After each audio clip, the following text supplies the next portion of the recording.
And now I'd like to welcome to the program Melchior Szczepanik, from the Polish Institute of International Affairs. Hello, and thank you for joining us today. Good afternoon. Thanks for having me. Yes. Now, concerning Poland and the far right, of course, that's one of the big fears that we hear in this election cycle is the far right taking over. So first of all, here in Poland, who do you consider to be part of that far right? And do you think that they are a danger? Well, I'm afraid I cannot really answer that question because since I'm a civil servant, I cannot really comment on Polish politics. So I'd rather talk about the EU in general, if I may. All right, then let me rephrase that. So we hear a lot about the far right in the context of these European elections, and we hear from most of the mainstream parties how dangerous this can be. So maybe from that perspective, you can talk about some of the things that maybe European voters should be concerned about when voting in these European elections.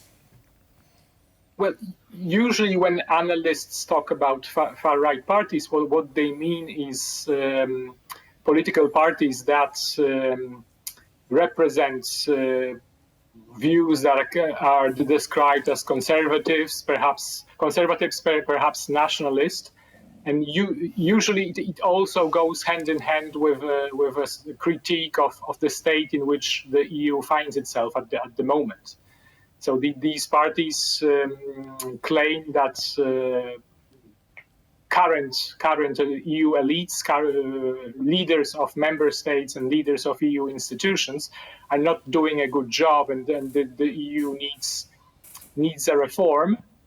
When it comes to the main points of their critiques, I could perhaps name a couple of issues. It is the EU migration policy. So usually these parties claim that at the moment the EU is not able to control migration movements properly, and we have illegal migration that is excessive and that the member states cannot deal with. So that's one point. Another is the green transition. They are usually quite critical of the green transition. Some of them are skeptical towards the idea of climate change. Others do not question climate change, but believe that green transition should proceed at a slower pace, and they also underline that other powers, such as China or India or even the United States, are not doing much against climate change, and this way they are gaining an edge over the EU in a global economy.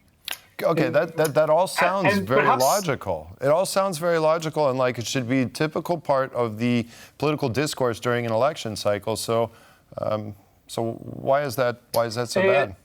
Well, the issue that is particularly problematic are EU values and the rule of law. So in some member states, what we could see is that when representatives of these parties took power, they tried to strengthen their influence by limiting free speech, by limiting the freedom the freedom of movement of the opposition parties, but by trying to dominate media and dominate the judiciary. So quite a number of analysts emphasize that when these parties come to power, they could be a danger to fundamental EU values, and that democratic principles in member states are in danger. And but I just wanted to ask. Usually, Hungary's mentioned. Indeed, Hungary is in the doghouse. But I wanted to ask, in terms of populism, perhaps we can talk about things a little bit more theoretically here. In terms of populism, would you not say that any sort of conservative points that are made that are a little bit critical of the EU are immediately misconstrued in the media, but actually perhaps those who make these points have relevant criticisms of what the EU is doing, and it should actually be considered a little bit when it comes to what lies ahead, the challenges that actually lie ahead of for the EU?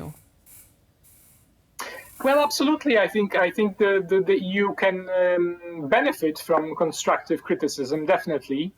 So I think a debate on the future of the EU is needed. Now, when it comes to electoral campaign, of course, during the campaign, sometimes political parties resort to stronger language, and they want to condemn their adversaries. So sometimes in a campaign mood, or when parties get into campaign mode, the debate becomes less about issues and more about trying to criticize each other and find labels for other parties that are not very positive. When it comes to populism, it is a very general term that is interpreted in different ways. Populists tend to emphasize that there is a conflict between political elites and, let's say, average people, and that they claim that they represent the people against unelected, sometimes illegitimate elites.